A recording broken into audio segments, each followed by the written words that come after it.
Bonsoir à toutes et à tous et bienvenue dans Rail One. Aujourd'hui nous sommes à Lausanne pour un événement très particulier, n'est-ce pas Mathilde ? Mais oui, bonsoir Étienne. Salut. On est aujourd'hui sur l'inauguration du LEB. Elle a eu lieu le 14 mai dernier. Vous allez découvrir tout ce qu'il s'est passé aujourd'hui avec différents intervenants aussi qui vont revenir sur les travaux, les derniers préparatifs. Mais je vous en dis pas plus, on fait le sommaire pour une fois peut-être après le générique. Exactement. Bah alors, Rail One, saison 2, épisode 17, c'est parti.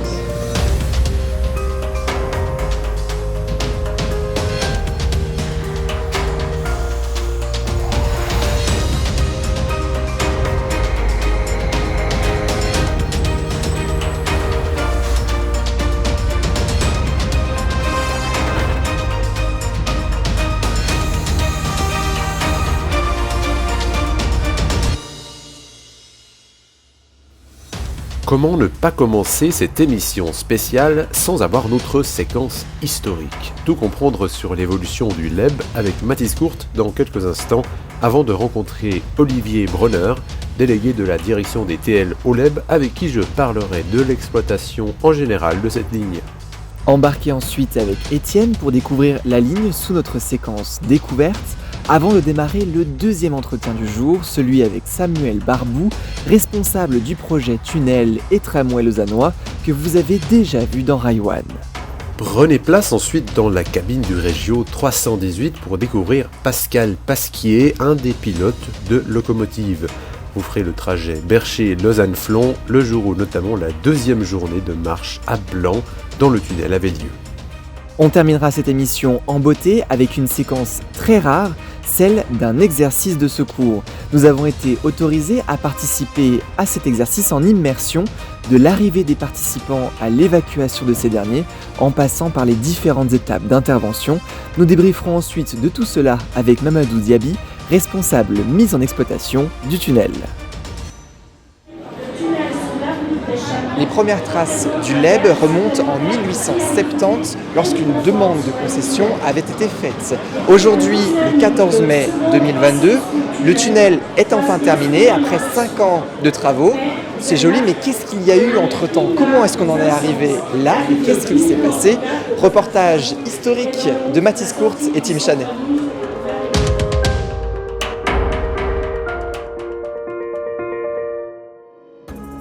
Le LEB désigne par acronyme la ligne du Lausanne-Échallens-Bercher. Vous commencez sûrement à avoir l'habitude si vous suivez notre émission régulièrement, mais une fois de plus, cette ligne actuelle a été formée par la fusion de deux compagnies. Le Lausanne-Échallens fut ouverte en 2 étapes, de Lausanne à Cheseaux en 1873, puis jusqu'à Échallens une année plus tard. Cette ligne, initialement prévue comme un tramway, a vu plusieurs projets de tracés différents émerger, comprenant un tracé sur la route prévu pour un monorail. Finalement, la Confédération a opté judicieusement pour un tracé à voie métrique.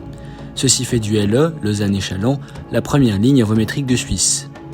Le train d'inauguration est constitué de matériel neuf, racheté à une compagnie française. La ligne de Bercher à Échallens a été construite dans le but de relier une entreprise au rail, en l'occurrence l'usine Nestlé implantée au terminus de la ligne. C'est le Central Vaudois qui construisit la ligne en 1889. Suite à une baisse d'activité de l'usine, le Central Vaudois fut racheté par le Lausanne-Échallens, créant ainsi le chemin de fer du Lausanne-Échallens-Bercher. Après la fusion, le LEB décide d'abandonner la première classe, peu rentable, puisque la ligne s'adresse principalement aux voyageurs pendulaires jusqu'à Échallens, sur une courte distance, et au trafic marchandises jusqu'à Bercher. Sauf qu'en 1921, Nestlé stoppe toute activité à Bercher, entraînant une grosse perte financière pour le LEB. Mais ce n'est pas grave, puisque la préoccupation principale du LEB est de se tourner vers un projet d'électrification de sa ligne, d'une part à cause des gênes occasionnés dans la partie citadine du tracé, et d'autre part pour recevoir les subventions de la Confédération, ce qui enterre tout projet de matériel diesel électrique. La ligne est électrifiée en 1500 volts continu, tension abaissée à 650 volts entre Chaudron et Montétan, car la ligne est partagée avec le tram du chef-lieu vaudois. Au passage, la voie est renouvelée et le temps de parcours raccourci. Dans les années 70, le LEB cesse toute activité marchandise conjointement au transport lausannois. Le tram est remplacé par des trolleybus, ce qui permet au LEB de remonter la tension à 1500 volts continu sur toute la longueur de sa ligne. Les automotrices Vevey sont mises en service. Ce sont des rames semblables à celles du Nyon-Saint-Cergue-Moret, vues en saison 1. À la fin du millénaire, l'infrastructure est renouvelée, la gare de Chaudron, originellement prévue comme provisoire, est détruite et reconstruite sous terre. La gare d'Échallens est elle aussi rénovée de manière à éviter le rebroussement induit à l'époque par la séparation de la ligne en 2 parties. Dans le cadre de Rail 2000, la ligne est prolongée à la gare de Lausanne-Flon, actuel terminus. Dans les années 2010, la ligne reçoit les automotrices Stadler GTV de nouvelle génération qui ont récemment poussé les Vevey à la retraite. Depuis 2013, la gestion opérationnelle est reprise par les TL, les transports lausannois. Enfin, cette année, le tunnel construit sous la route d'Échallens est inauguré, évitant ainsi les problèmes de partage de la route entre le train, les voitures et les piétons. S'étendant du Flon à Union-Prilly, il est équipé d'une double voie sur toute sa longueur qui est exploitable en partie et qui sera entièrement fonctionnelle, normalement, en 2023.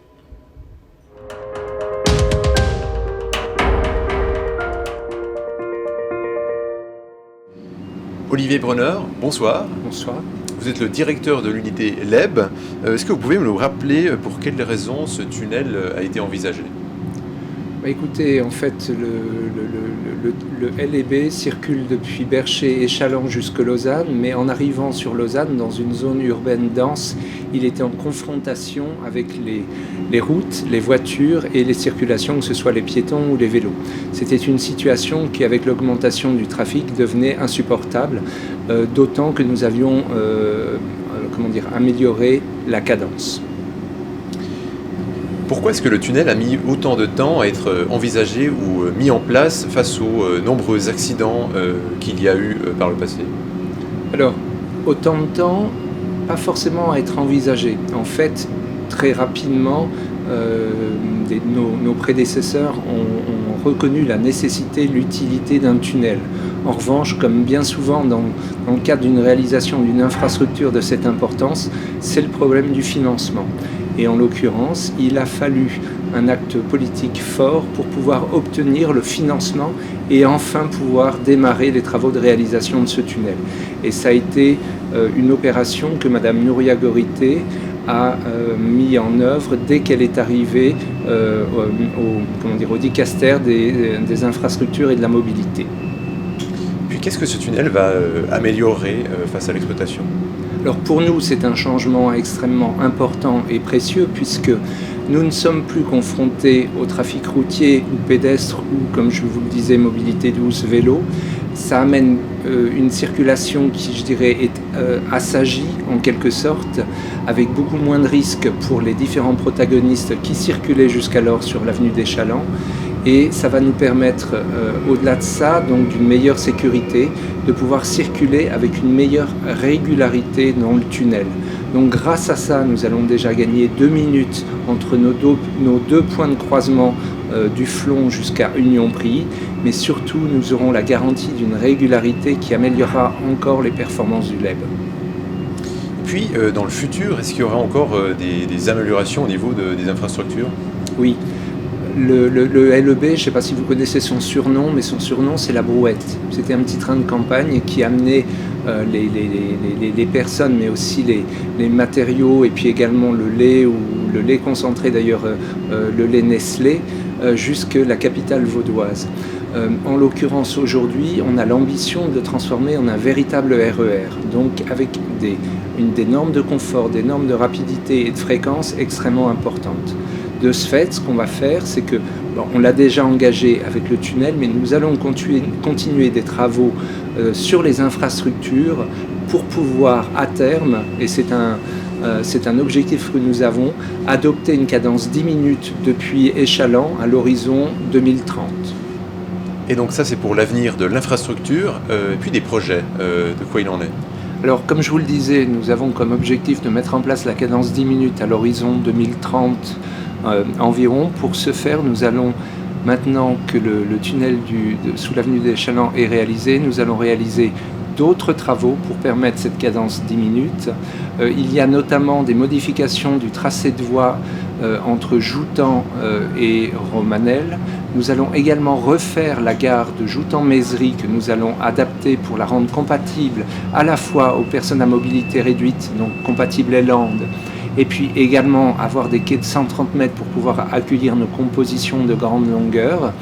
Et puis nous avons également un autre projet d'importance qui est un futur tunnel sous étanière pour fluidifier le transit par le centre de ce village. Donc là, ça sera vraiment la création d'un tunnel à double voie avec une nouvelle gare qui sera à la sortie du village d'Étanière. Donc comme vous le voyez, de gros projets en perspective qui vont continuer pour notre RER du LEB. En tout cas, on se réjouit dans Rail One à découvrir ces nouveautés. Olivier Bonheur, merci beaucoup d'avoir répondu à nos questions. Merci beaucoup, vous êtes les bienvenus. Je vous laisse découvrir maintenant les magnifiques images que j'ai pu prendre ce matin entre Bercher et Le Flon dans la chronique découverte. Allez, bon voyage!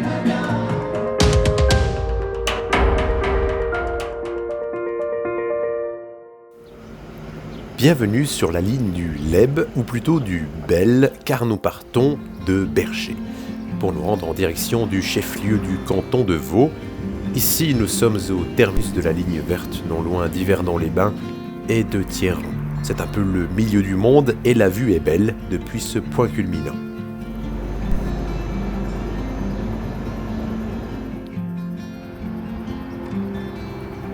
Depuis ici, les lignes de bus régionales à destination d'Yverdon-les-Bains, Cronay et Thierran. Nous voici dans le train, parti en direction de Lausanne-Flon. Prochain arrêt, fait.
Prochain arrêt, Sugnan.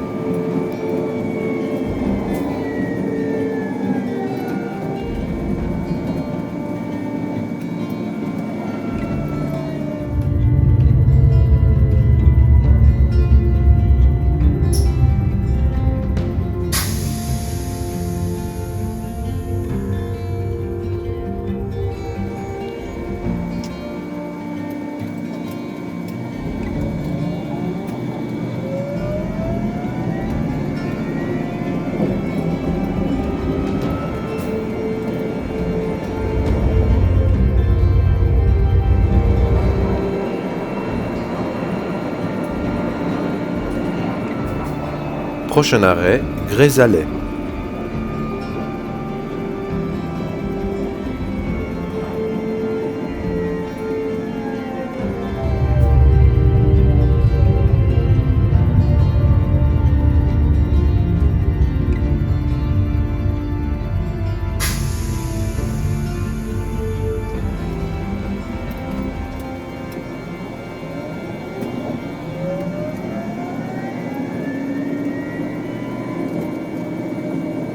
Tout de suite sur Roche, et c'est là que je descends.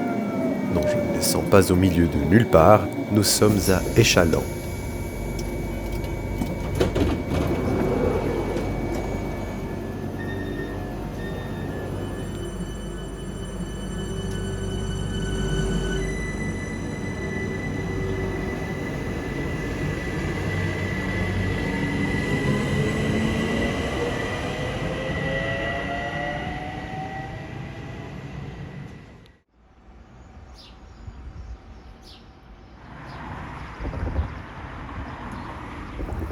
En plus de son charme rare en Suisse romande, Échallens est connu pour le blé, celui partie intégrante de la conception du pain. Son histoire et sa région sont représentées au musée du blé et du pain, situé dans un endroit soigné et bien fleuri. J'en ai profité pour acheter une tranche de gâteau. Entre l'hôtel de ville et la nouvellement rénovée place du château, je trouve que le soin est bien présent, le bien-être est le but de la commune. Et voici donc la fameuse, elle est à l'abricot. Et j'ai décidé de la déguster devant vos yeux le temps d'un court instant. Et ne jugez pas les cheveux, ils ne sont pas élégants face au vent, contrairement aux arbres qui ondulent. Tous les 10 ans se déroule la fête du blé et du pain, qui accueille plus de 40 000 spectateurs à chaque édition, ici à Échallens.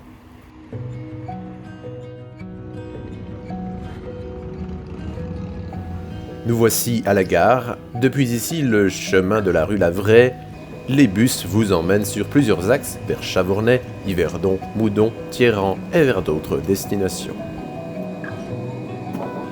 Nous voici repartis, prochain arrêt à Sens.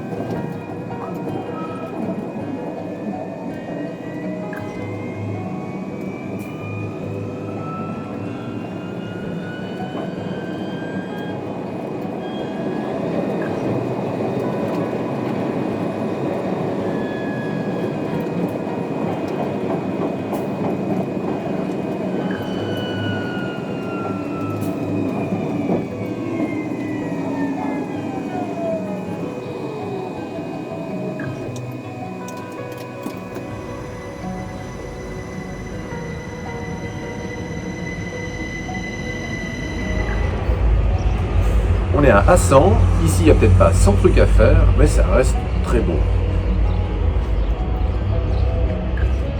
Merci beaucoup pour cette information.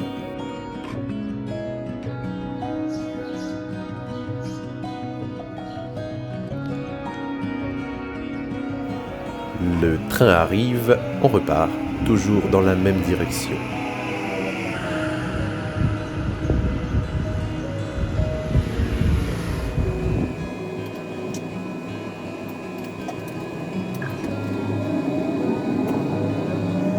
Prochain arrêt, Étagnières.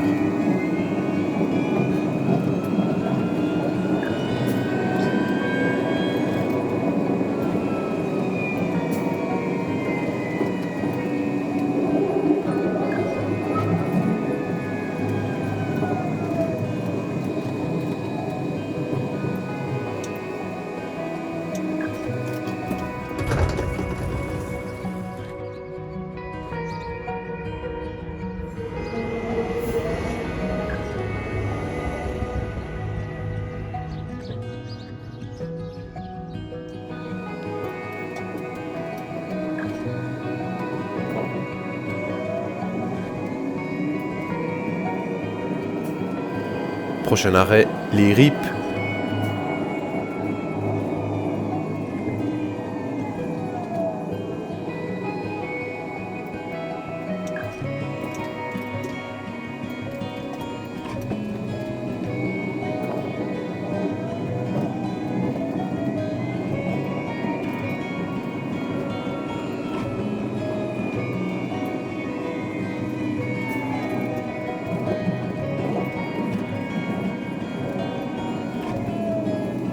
Chezeaux, dégourdissons-nous les jambes.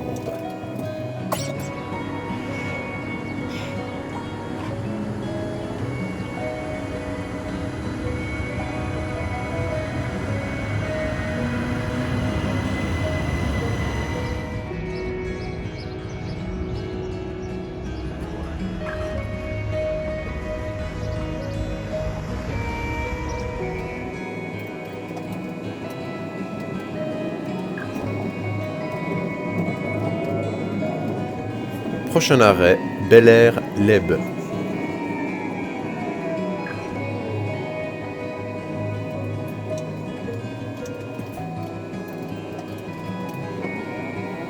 Prochain arrêt, Vernon-Camarès.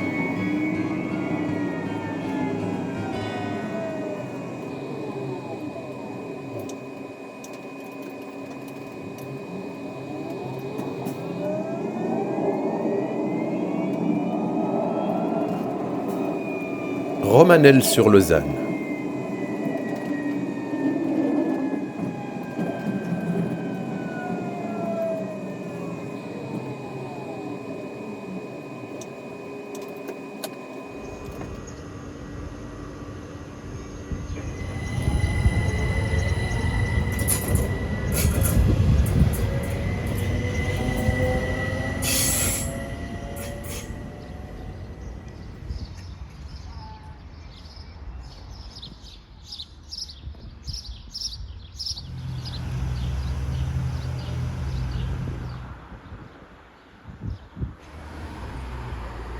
Un des seuls villages avec des feux si modernes. Retour en cabine, nous avons croisé la rame dans l'autre sens. Ici se trouvait la gare du Lucet, et elle a été fermée il n'y a pas longtemps pour des raisons d'horaire. Prochain arrêt, Joutan-Mézerie.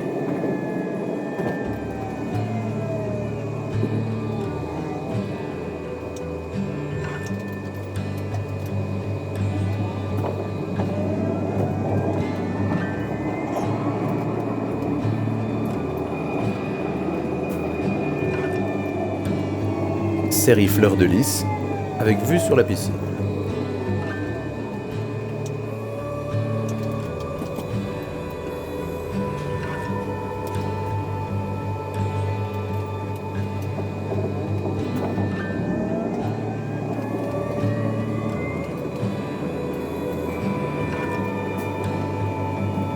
Prochain arrêt, Prilly-Chasseurs. Lorsque j'ai filmé la ligne, elle était fermée à partir d'ici aux voyageurs. Donc j'ai dû utiliser les bus de remplacement, mais la caméra a pu rester à bord.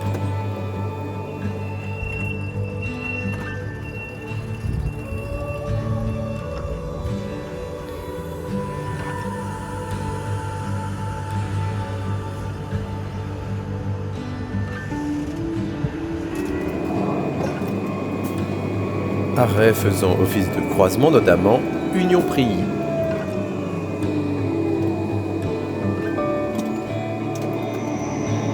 Prochain arrêt en marbre, Lausanne-Chaudron.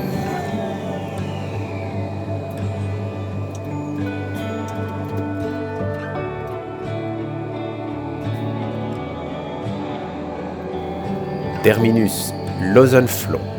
Depuis ici, correspondance avec les métros M1 et M2 de la ville de Lausanne, et il suffit de monter l'escalier pour atteindre le plein centre.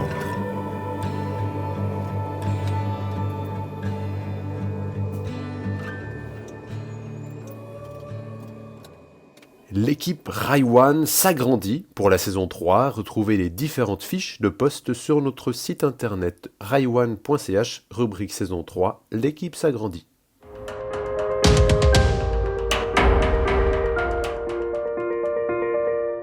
Et nous sommes maintenant en entretien pour notre séquence technique avec Samuel Barbou. Bonjour. Bonjour. Vous êtes le directeur du projet du tunnel et du tramway lausannois. Vous avez justement rencontré au début de la saison 2 dans le Rai One Express autour du lancement des travaux du tramway lausannois.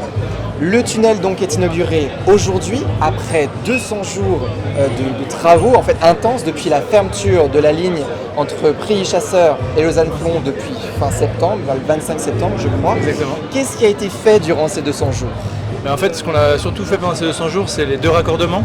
On a fait bien sûr plein d'autres choses, mais pour faire ces 2 raccordements, donc au niveau de la station Chaudron, et puis au niveau de la station Union-Prilly, il fallait bien sûr couper la circulation du LEB, donc qui était interrompue entre Prilly-Chasseurs et le Lausanne-Flon, le terminus ici. Donc il y a un service de bus de substitution qui a été mis en œuvre et nous on s'est attelé à percer déjà au niveau de Chaudron le raccordement entre les 2 tunnels. Oui. Le tunnel donc actuel, nouveau et celui qui a été mis en service en 2000. Oui. Donc ça c'était la première opération. Puis on a côté Union-Prilly démantelé le pont provisoire qui avait été posé en 2018 pour assurer la circulation du LEB et des voitures pendant tout le chantier. On travaille en taupe en dessous.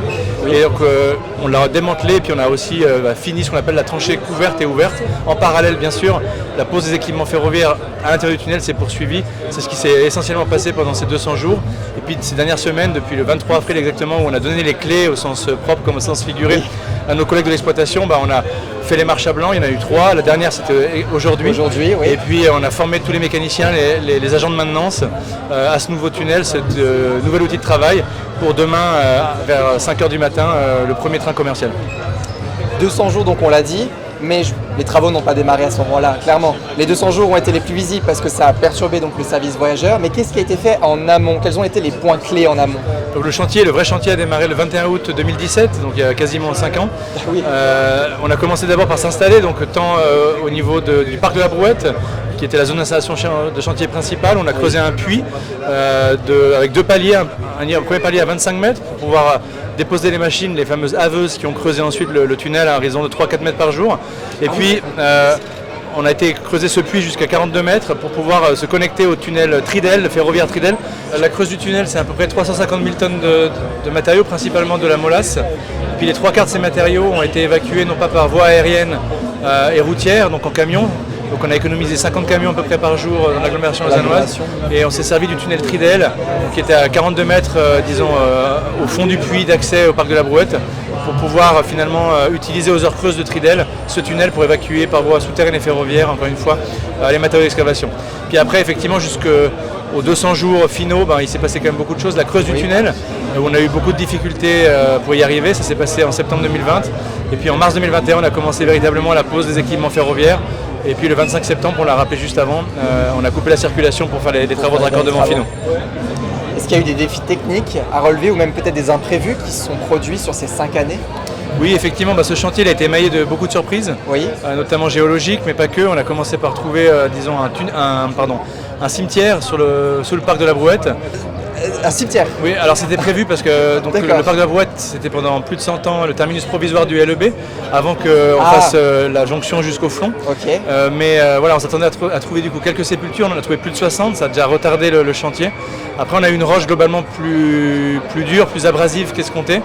Et voilà, on a eu aussi un phénomène très inédit, une première en Suisse romande, où finalement on a eu des émanations de soufre avec la découverte de la pyrite dans la roche, ce qui a conduit à revoir complètement le protocole de travaux, la protection des ouvriers qui était notre première priorité pour pouvoir reprendre le chantier, mais ça a eu une influence sur les cadences. Donc oui, beaucoup d'aléas sur ce chantier majeur. En tout cas, gros défi, je pense, pour vous. Bravo, encore une fois, pour la réalisation. Et puis, on en profite pour prendre un petit peu des nouvelles du tramway lausannois. Bien sûr, comment se passent les travaux? Écoutez, il se passe très bien. La quasi-totalité des lots de construction maintenant est lancée. Oui. En tout cas, en totalité sur l'ouest lausannois et puis, disons, quasiment en totalité sur la partie lausannoise. Oui. Et puis, les prochaines étapes sont finalement le lancement des travaux du garage atelier. Donc au niveau du site de Perlet, sur disons, le site DTL, bus DTL, en prolongement on aura le futur garage atelier du tram et ça on aura le premier coup de pioche le 1er septembre prochain. Et puis la grande nouveauté du début d'année, c'est aussi cette année 2022 le choix du matériel roulant. Oui. On en avait parlé effectivement le 28 août. Donc c'est le constructeur suisse Stadler qui a été retenu. Et puis on commence à discuter et puis travailler techniquement avec eux pour entrevoir la construction des rames et leur livraison à terme pour ce tramway. Super, et on suivra ça bien sûr avec Raiwan dans la saison 3 qui, je le rappelle, est maintenant officielle. Samuel Barbeau, merci beaucoup. Merci beaucoup. Et puis à bientôt dans Raiwan. Merci beaucoup. Au revoir. Au revoir.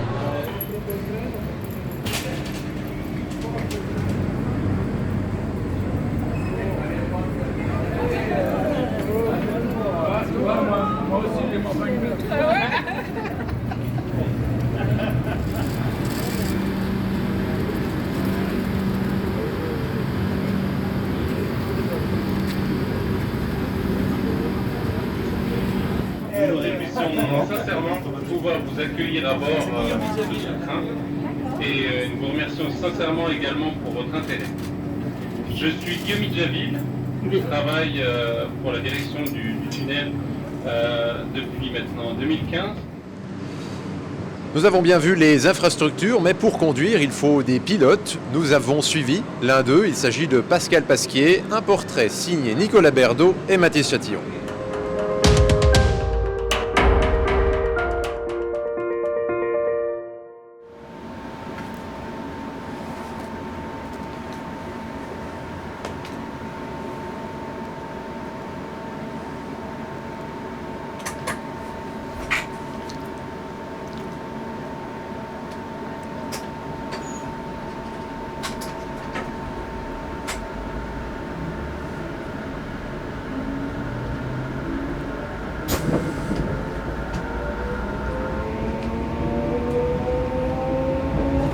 Je m'appelle Pascal Basquier, j'ai 56 ans, ça fait maintenant 33 ans que je conduis des trains, après 23 ans à repasser au CFF, et donc 10 ans ici au LEB.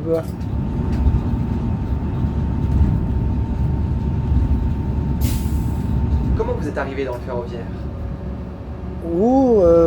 C'est vrai que quand on est enfant ou ado, on est toujours un peu passionné de véhicules et j'étais quand même un peu passionné par les trains.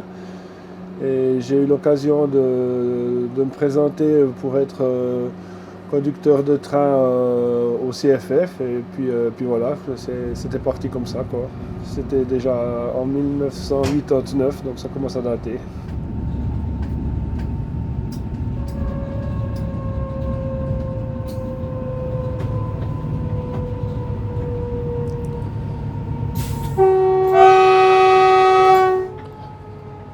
Là, j'ai un ordre de sifflet pour un passage à niveau qui est pas gardé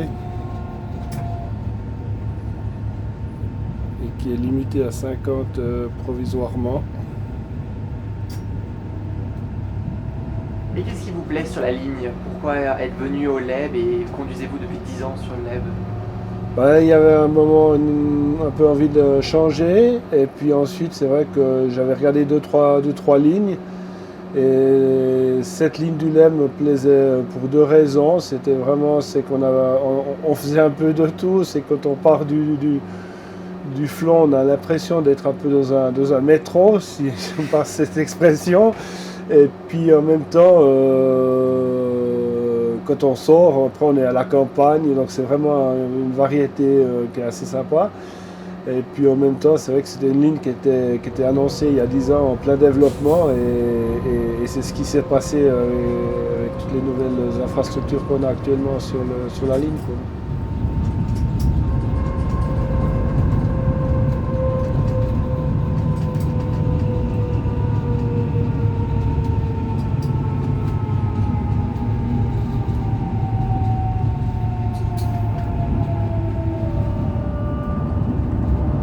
Et au niveau conduite, au niveau technique, quel est l'endroit de la ligne que vous préférez, que vous trouvez agréable de conduire?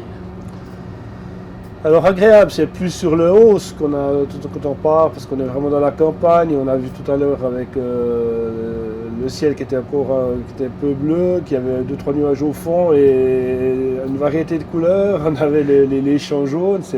Dans la campagne, c'est magnifique. Puis c'est vrai que techniquement, après, c'est plus où on est plus concentré, c'est plus sur le bas, puisqu'effectivement, il y a plus de choses. Il y a la forte pente, il y a le nouveau tunnel, donc il y a beaucoup plus de signaux aussi, donc c'est plus technique sur la partie du bas, quoi. Mais les deux me plaisent bien.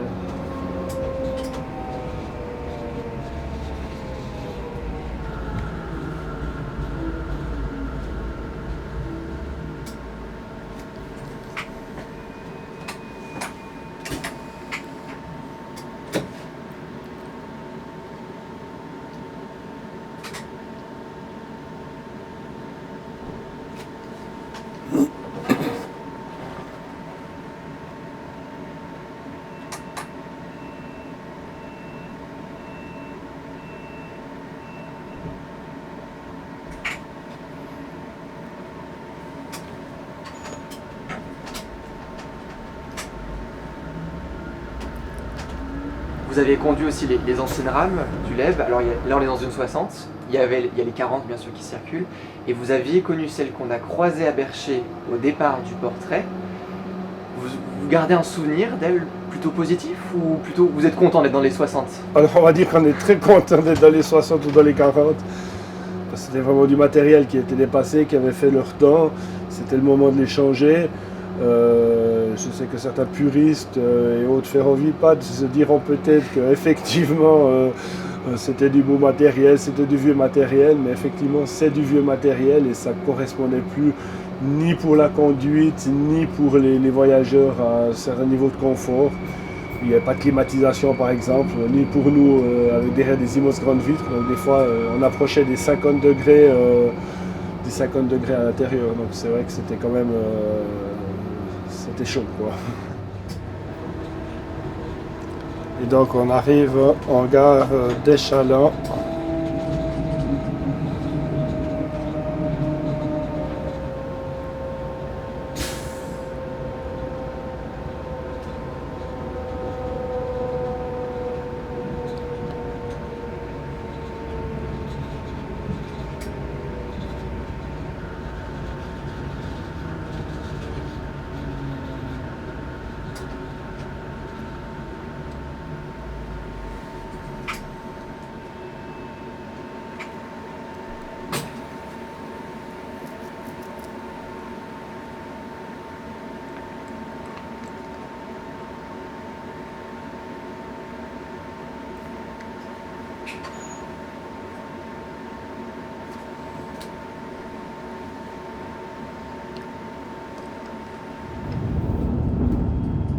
Et ici on est sur le plateau entre Échallens et Assan, et c'est un des deux endroits où on peut atteindre le 90 km à l'heure en vitesse maximale.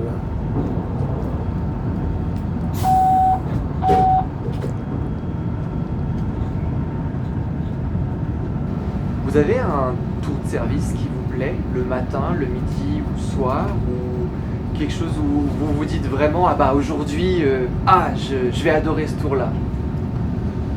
Alors moi j'aime un peu tout faire, c'est ce qui fait de la variété dans le travail quand même.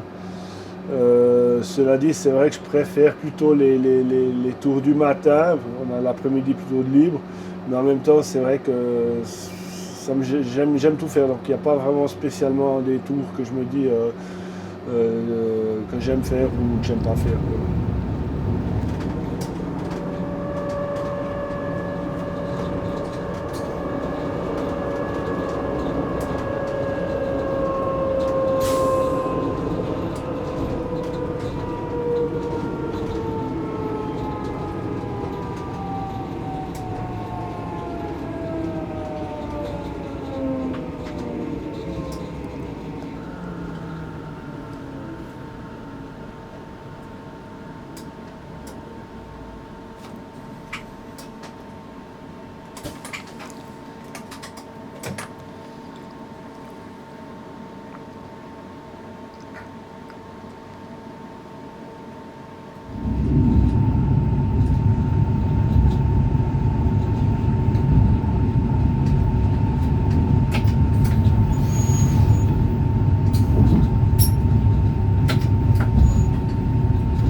Là, j'ai fait un petit test d'efficacité avant d'attaquer la descente. C'est là qu'on est sur du 60 pour 1000 environ.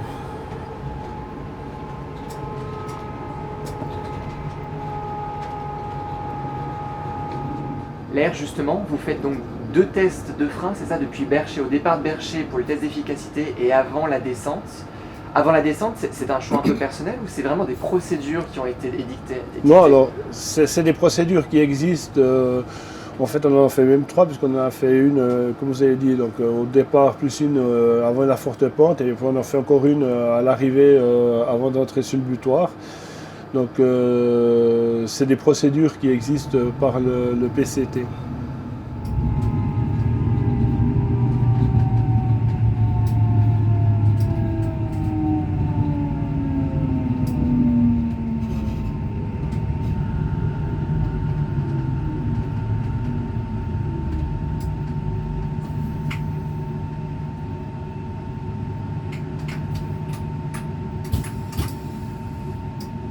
Il y a un endroit où vous n'êtes pas serein de passer, que vous n'aimez pas trop au niveau technique ou au niveau même paysage ou choses comme ça? Non, plus maintenant, quoi. plus maintenant. Plus maintenant. À l'époque, c'était un peu le cas? À l'époque, l'avenue des Échallens, c'était la roulette russe, quoi, un peu. On y allait. J'ai quand même fait en 10 ans, je crois, 4 ou 5 voitures, donc c'était quand même... alors c'est vrai que c'est toujours que des blessés, du dégât matériel, c'est rarement des blessés, mais c'est quand même toujours un peu marquant de taper que dans une voiture. Et avec tous les piétons qui ne regardent plus, qui traversent n'importe comment, les cyclistes qui ne respectent pas les codes de la circulation, on se retrouvait dans une situation qui venait vraiment intenable sur cette avenue des Échallens, quoi.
Et voici la gare de Lausanne-Flon, gare terminus de notre beau voyage.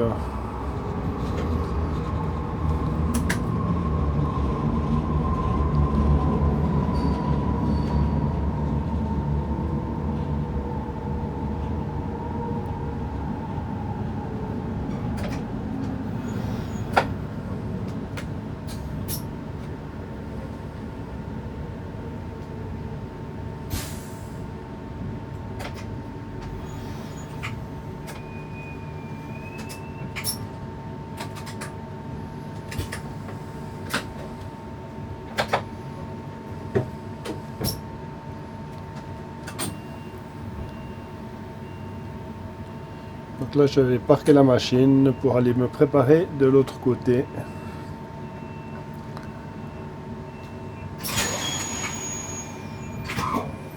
Pascal Pasquier, merci beaucoup d'avoir répondu à mes questions. Je vous en prie. À bientôt dans Raiwan. Ça marche. Au revoir. Merci, au revoir. Raiwan va donc se diriger vers une 3e saison et pour la préparer au mieux, nous faisons appel à votre soutien.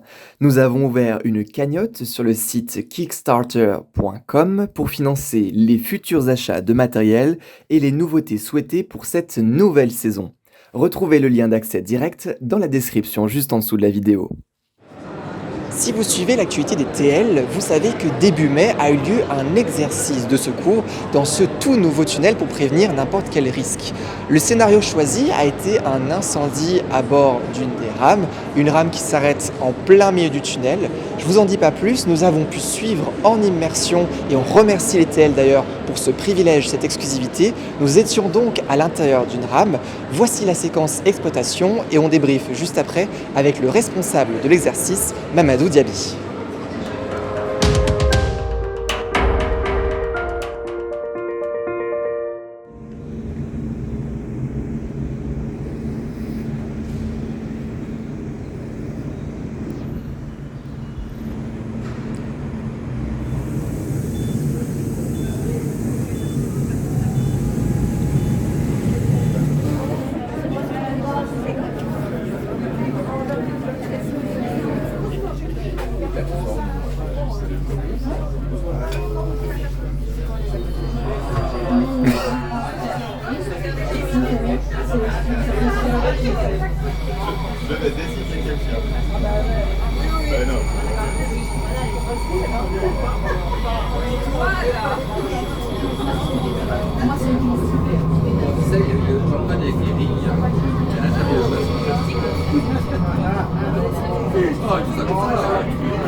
Je venais de leur dire que j'avais confiance de mes collègues qui avaient bien construit les choses.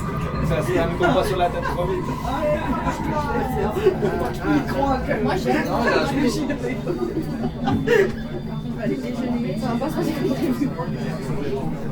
Tu vois, ça va. Mais je connais l'exercice. C'est là que tu dois devenir intéressant. Ça, il y a tout ça. Ah ben on voit ça.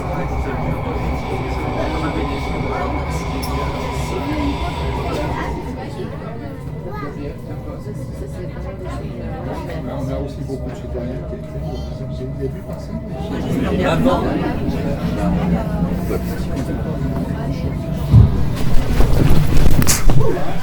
Ah si, quand même. C'est vrai. Ça c'est filmé. Ah si, quand même. Je disais c'est bizarre, ça sent mauvais. Alors, merci beaucoup. J'ai fait dit quoi quand même. Oh la vache. C'est la chronique. Je disais c'est... Survivant. Oui, non. C'était dans le jeu d'acteur. Et je disais c'est bizarre, il ralentit progressivement, on n'a pas d'arrêt d'urgence. C'est ça, ouais. Donc je m'attends. Tu l'as eu. C'était obligé. Je pensais pas qu'il allait avoir de l'odeur. Ah oui, la vache.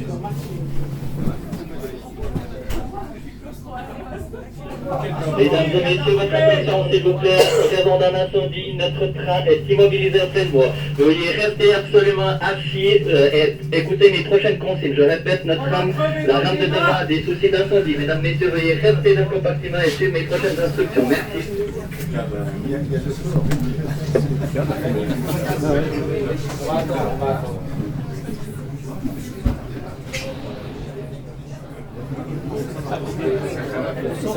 Faut sortir.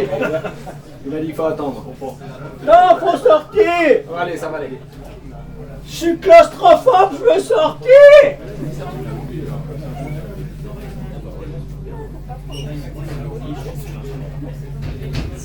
Mesdames et messieurs, alors les portes vont s'ouvrir pour l'évacuation. Je vous prie d'aller direction Lausanne-Flon. Je me trouverai sur les quais, bien sûr, sur le bord du train pour vous indiquer. Je répète, l'évacuation côté Lausanne-Flon. Ah, c'est pas drôle.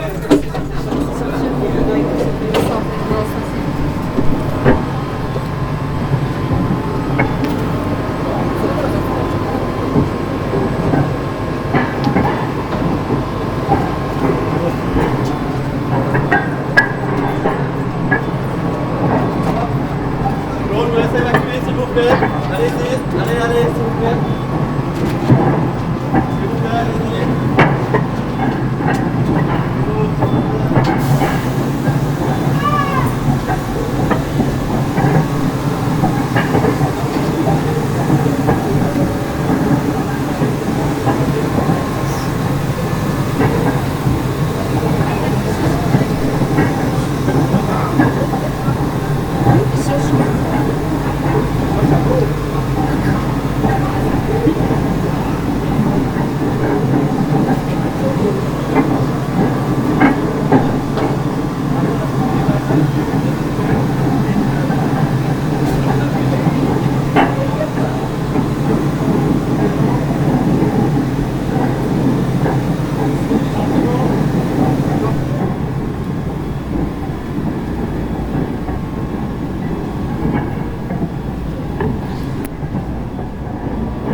bon.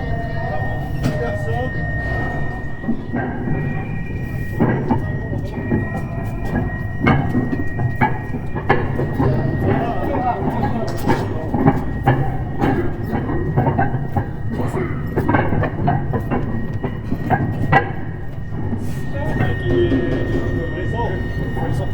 Ceux qui sont là, ils viennent avec moi.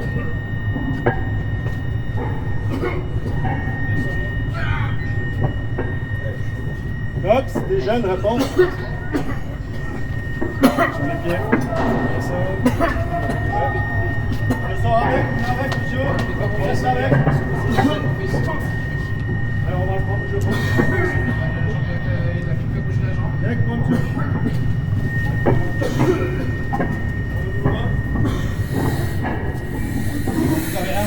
Bien. Ah, ça va.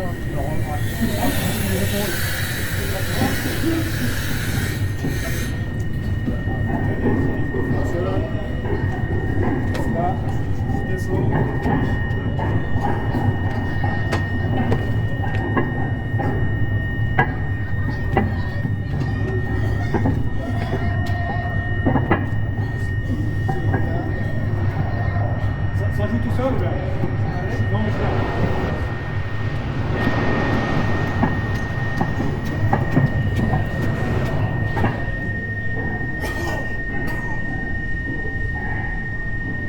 il y a Laurie qui se fait.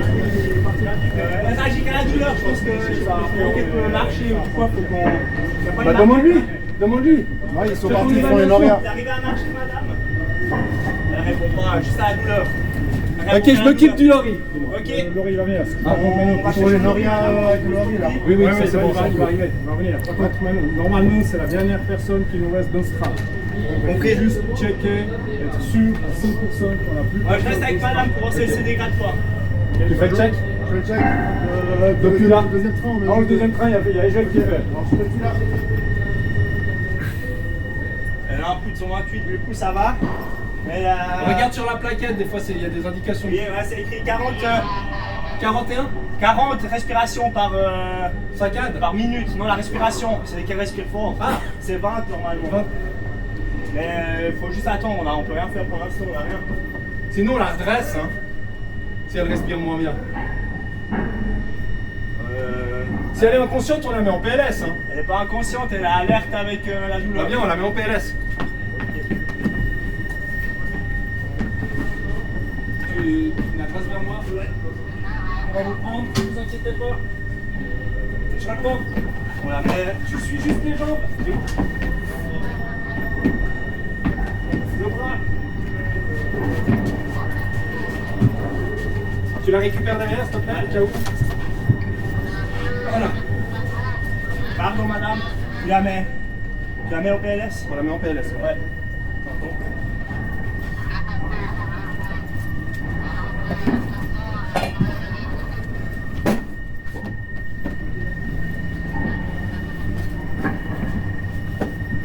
Et alors, je fais la rame, elle reste la personne. Ok.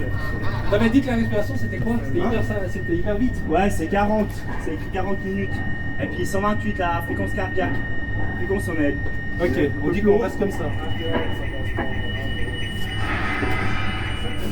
C'est voulu, c'est voulu. Madame, c'est normal s'il fait nuit, ils vont éteindre la lumière, faut pas vous inquiéter, d'accord? Ils vont arriver, on va arriver avec un lorry, on va vous mettre sur un lorry, c'est une petite chaise roulante, on va pouvoir transporter à l'extérieur.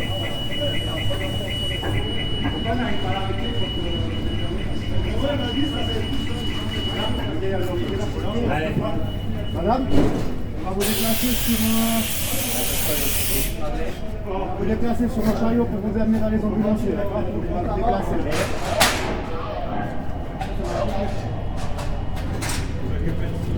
Un petit coussin pour la tête, elle a des douleurs sur le visage, l'autre pour la cailleboterie. La tête au premier là. Ouais. On va juste la retourner. On va la reculer en arrière, vas-y. On la recule à 3 derrière. 1, 2, 3. Voilà. Top. On va l'avancer. Vous lui soutenez la tête. 1, 2, 3, on y va. Mais les gars, moi je peux vous aider. Hein. Ouais, on aura besoin de toi au niveau. À quel endroit? Nous, on paraît que. Ouais. Moi je reprends les gens. Inquiétez-vous pas, madame. On va vous porter. 1, 2, 3. Alors on s'arrête au bassin. Ça va, faut que je descende, je vais pas réussir sinon à fond. C'est bon. Vas-y, 1, 2, 3, on y va. T'as pas un gant pour mettre sous la tête? Mets son sac, c'est bon, mets son sac. Voilà, on est en PLS. Elle est semi-inconsciente. Il y a son sac à main avec vous, si jamais madame un truc qui veut pas. Hein? On est en PLS. Voilà, de l'autre côté. De l'autre côté, comme ça, elle est sécurisée là. Tac. C'est ici, c'est pas grave si c'est pas joli. 1, 2, 3. Nickel. Voilà.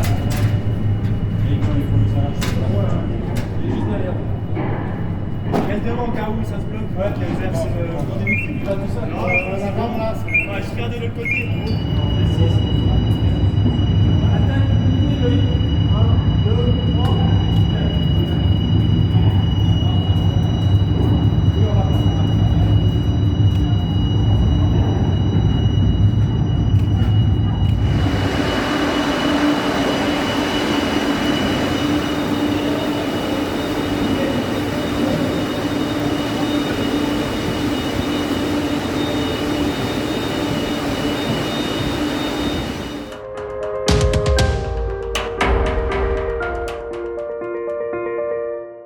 On retrouve Mamadou Diaby. Bonsoir. Bonsoir. Bienvenue dans Raiwan. Merci. Tu es donc le responsable de la mise en exploitation du tunnel et tu t'es occupé de cet exercice de secours avec toutes tes équipes. Exact. Il a duré 2 heures. Là, on l'a condensé bien sûr pour l'émission. 2 heures. Mais vous avez mis, je pense, un temps incroyable pour tout préparer. Comment ça se passe? Comment on planifie un exercice de secours? Alors, c'est un sacré exercice. On a commencé à travailler dessus en juillet 2021. Voilà. Donc la première question qui s'est posée, c'est est-ce qu'on fait cet exercice ou pas? Parce qu'on n'avait pas d'obligation de le faire.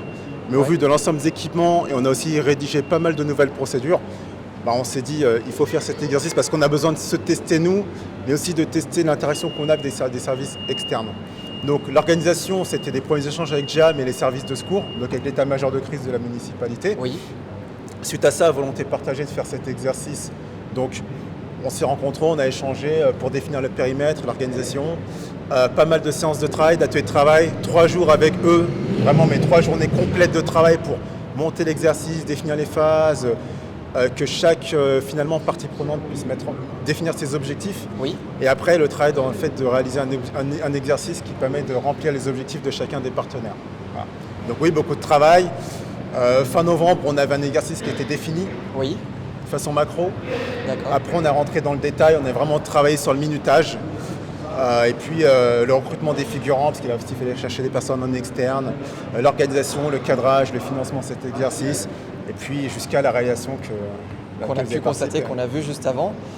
C'est un gros boulot, franchement. Et puis surtout, il y a plusieurs scénarios possibles, il y a plusieurs incidents qui peuvent survenir dans le tunnel. Exact. Donc nous, sauf erreur, c'était un incendie qui se déclare à bord d'une rame, un incident technique en fait qui provoque un incendie, et donc l'évacuation des voyageurs. Il y a beaucoup de scénarios, mais pourquoi avoir choisi celui-là en particulier ?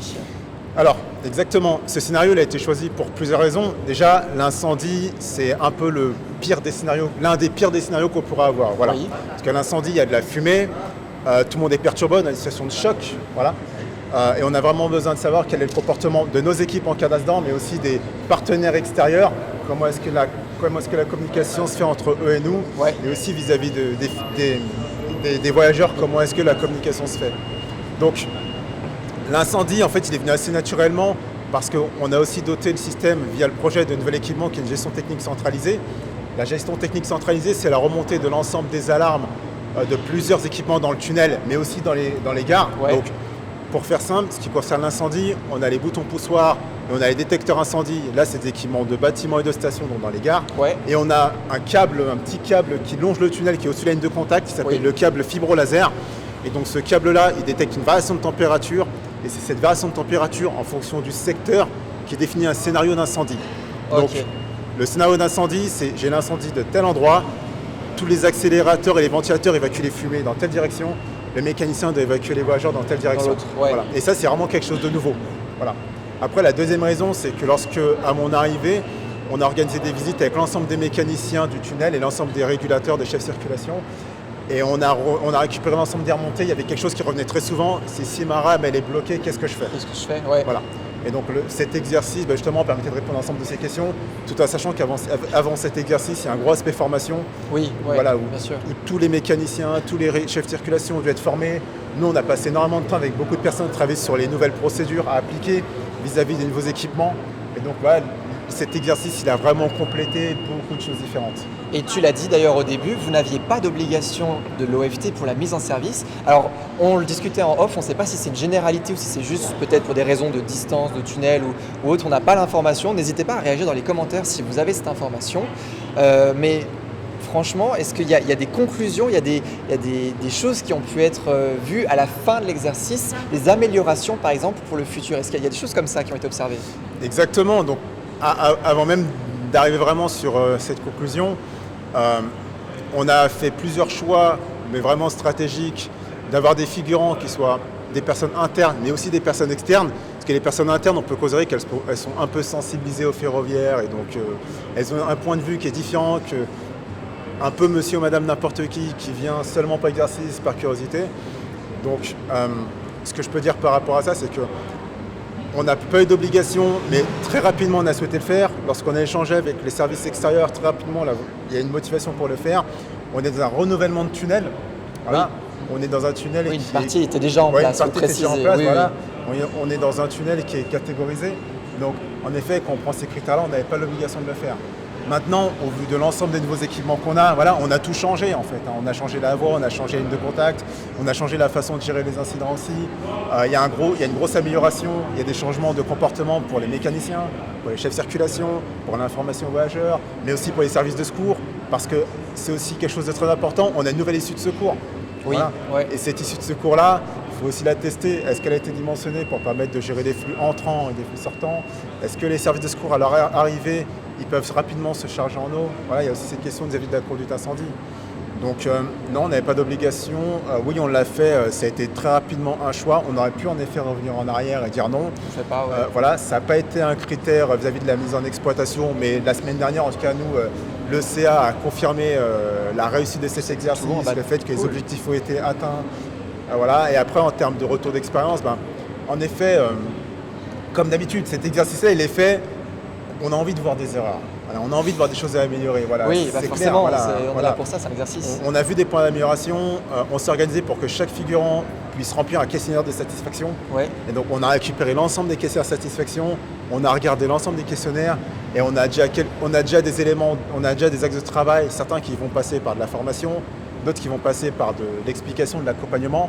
Voilà. Mais en effet, cet exercice a permis de répondre à beaucoup de points, mais pas tous les points. Voilà. En tout cas, ce qui est important pour nous, c'est que demain, ce qu'on n'espère pas, mais le jour où on a un incident, on a du personnel qui est prêt, formé et qui sache assurer la sécurité des voyageurs. Top. En tout cas, bravo pour toute l'organisation, pour la mise en service du tunnel. Merci. Super boulot, super plaisir aussi d'être là, d'avoir pu participer à l'exercice de secours. Et puis, on se donne rendez-vous très vite dans Raiwan, peut-être? À très vite. Merci. À bientôt. Au revoir. Voilà, cette émission spéciale se termine. Merci beaucoup de l'avoir suivi. On se retrouve comme d'habitude, évidemment, dans 2 semaines. Et dans 2 semaines, on part en Suisse alémanique pour l'avant-dernière émission de la saison. On sera vers Brugg, Frick, pour suivre un événement spécial organisé par CFF Historique avec leur plus grosse locomotive à vapeur. Et oui, c'est donc à ne pas manquer à retrouver dans 2 semaines. Et pour cette émission, on aimerait remercier chaleureusement les TL pour leur confiance et surtout le partenariat. Tous ceux aussi qui nous ont accompagnés sur le tournage, aussi bien les passionnés que les confrères médias qui nous ont accueillis chaleureusement et avec qui le partenariat, la coopération est toujours extraordinaire. Belle soirée à vous et puis nous on rentre à la maison. Exactement. Ciao ciao.